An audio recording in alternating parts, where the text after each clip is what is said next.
By the 17th century, the harsh penal laws in which the British imposed gave them greater control of the city. By the 18th century, however, Dublin was rapidly growing, surpassing 60,000, making it the second largest city in the British Empire. As the nation's population was decreasing, Dublin's was increasing. Long gone was medieval Dublin, with its narrow streets and byways.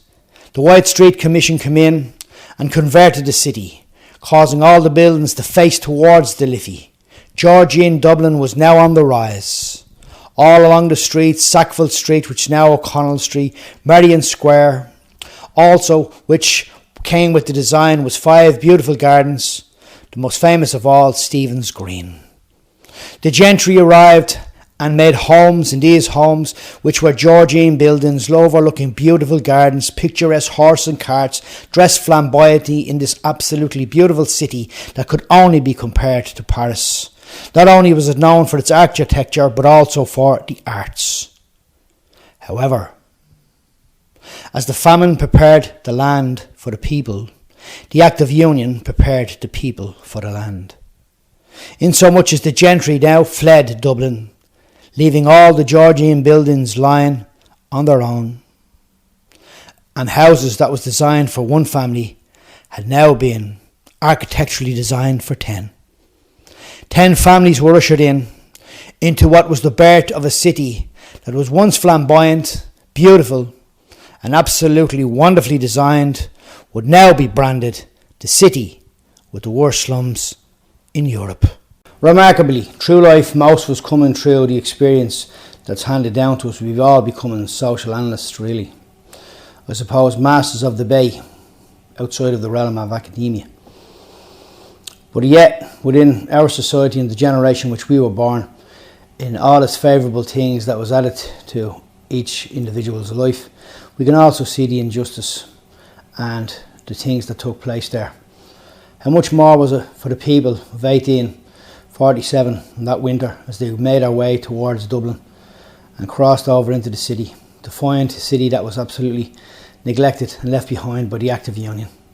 The famine had ushered them out of the country like a big beast that spewed them out of his mouth into a city that was waiting for them. 7,000 houses at the turn of the century were standing in Dublin. 7,000 tenement houses standing in Dublin. That was built for 7,000 families. By the turn of the century, there was approximately 100,000 people living there. 100,000 living in conditions of absolute horrendous overcrowding. Set up by cruel landlords who exploited the misery of people.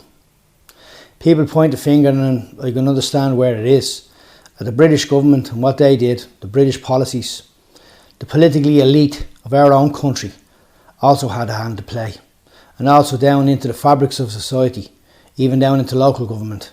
People turning their backs, turning the other way, winking, because they made money through extortion, rent. Absolutely horrendous what took place within tenement world, within tenement Dublin at the turn of the century, in the overcrowding that was absolutely shocking.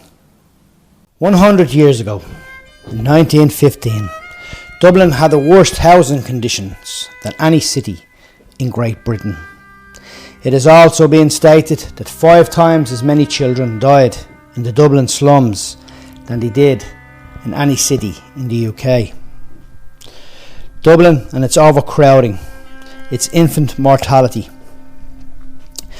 disease-ridden tenement houses that also within its fabric had social standing, insofar as if you lived at the top of the house, you were in a better position than someone who lived in the middle. But if you lived in the basement, you were deemed as being somebody who was practically hopeless. Because down in the basement, as doctors went in to examine children, they found that the children in these overcrowded houses had diseases in their eyes that it would take minors years and years to get from being constantly in the dark. One doctor stated that it was the most horrific place he'd ever been, and he would never wish to dwell upon it again. For what he found down there within the basement was rats that was the size of cats, rickety knees, every single disease that could be possibly besiege a small family was there. There was no light, no running water and no electricity. Their diet was minimal. They ate basically potatoes and more potatoes, and sometimes if they had the luxury they'd have a slice of bread. The impoverishment of Dublin city was being ushered under the carpet as nobody wanted to know the truth of what was really going on in this overcrowding, absolutely horrific place to be. And as I visited Henrietta Street, I walk along and take a look, and I try to visualise within my own mind the conditions these people would have lived in, because to me they were people, unfortunate people, but they were people nonetheless.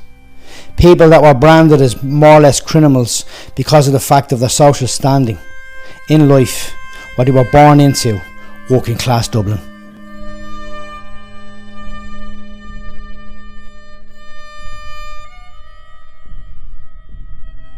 Martin Scorsese, while filming The Gangs of New York, stated, "I'm only scratching the surface," and having read the book I could really understand what he was saying. And in many ways that's exactly what we're doing here. We're just scratching the surface.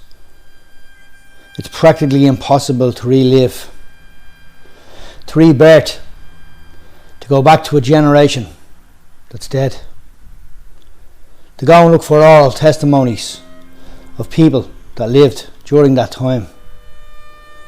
Somebody might say, well, at least in our concentration camps there was no death chambers. They lived in the ghettos, but there was no gas chambers. Tell that to the people that ended up in the workhouse. When I gave an interview to a man who was very old, and I said to him, what was it like for people who were going to the workhouse? He said, you'd hear the cries of the women, the old women. They'd be getting carried down the stairs and they'd be screaming, don't take me to the workhouse or I'll die there. They died in the workhouse.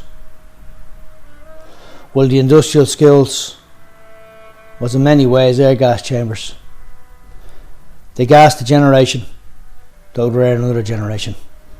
They kept them alive, but the effects of what they had, what they done, would be felt not only in the generation that they lived in, but also in the generations to come in working class Dublin.